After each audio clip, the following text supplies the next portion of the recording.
Well, we are wrapping up our weekend, our final weekend here on WrestleZone.com. It's Chair Shot Reality, and no more appropriate way to end it than, of course, you guessed it, myself, Josh Eisenberg, Josh down in Fort Lauderdale, Florida. And Josh, you kept asking me last week, you kept asking me this particular question as we were making our No Mercy Mania predictions. And I think now that question is even more appropriate, and that is, what is next for the monster among men, Braun Strowman? You still got that scream no matter what anybody says about you, LeVar. If you want to fall back on that, you can do that as a voiceover guy. But Braun Strowman next, that's the big question that I think not many people are sure. We saw him destroy Kurt Hawkins on WWE Raw, similar to what he did a year ago whenever Braun Strowman wasn't really who Braun Strowman is now. I am standing by this, that it was a big mistake not putting the championship around his 385-pound waist. Because whenever you have Brock Lesnar potentially not showing up in a WWE era now where long championship reigns don't really matter, I think you put the title on him, but they didn't. So what is next for Braun Strowman? There's not a lot of options. I mean, there's guys like Seth Rollins and Dean Ambrose who are 220 pounds that are 165 pounds smaller than Braun Strowman. Do people really want to see Strowman versus these guys? There's not many solutions. If there's a big solution, it's going to come with a guy like Samoa Joe when he gets back from injury. I don't know when that's going to be, but Samoa Joe and Braun Strowman could be really good. But then when you bring a Samoa Joe back that's healthy, you want to build him up to what he was heading into Great Balls of Fire. There is not a winning solution right now for what's next with Braun Strowman.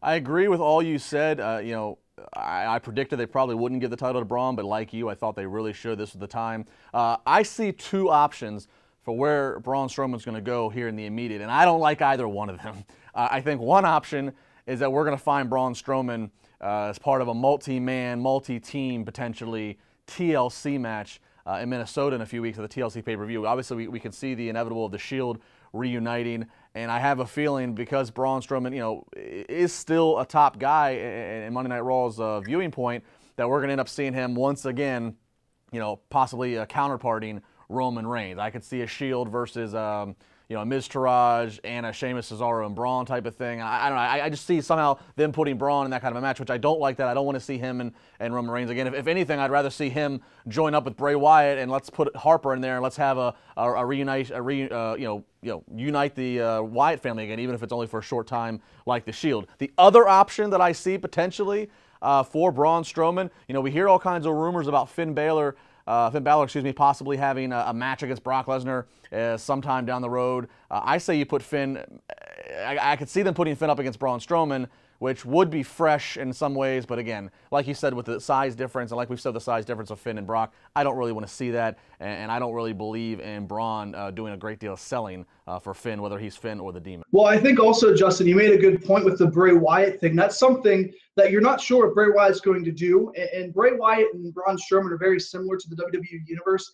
They will cheer them just because they're different. People still like Bray Wyatt, even though he was feuding with their boy, Finn Balor. But if you do a Braun Strowman and Bray Wyatt feud, I think that's actually, you brought up a good point. That's something that really hasn't been touched for a while. They've been on the show, but they've never crossed paths since he left the Wyatt family. The only thing that I fear about that is Bray Wyatt, for whatever reason, doesn't get people over.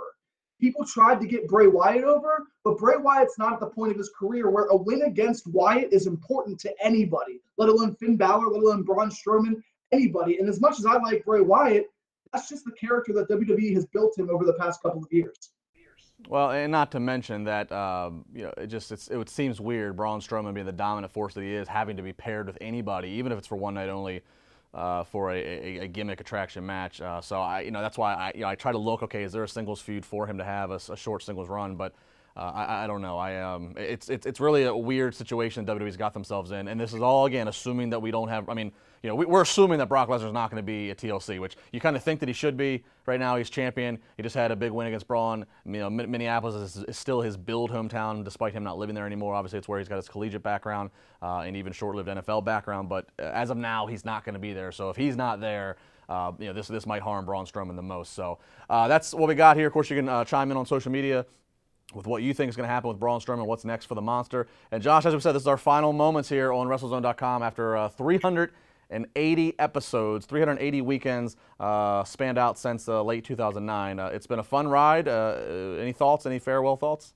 It's been great to write and be on WrestleZone. It's bittersweet. It's a bittersweet ending.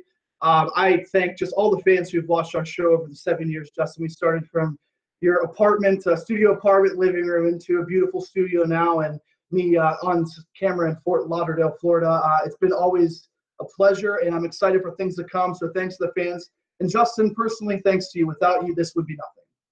Well, it has been a fun ride. I enjoyed it. I don't think we could have done it with anybody else but our combination. Of course, we picked up some drifters along the way. Yeah, it's been great. Thank you, everybody on WrestleZone, for the opportunity, for the support, for the agreeing, the disagreeing, all the things in between that makes pro wrestling and pro wrestling fans the most wonderful but weirdest bunch in the whole world. And again, thanks to everybody.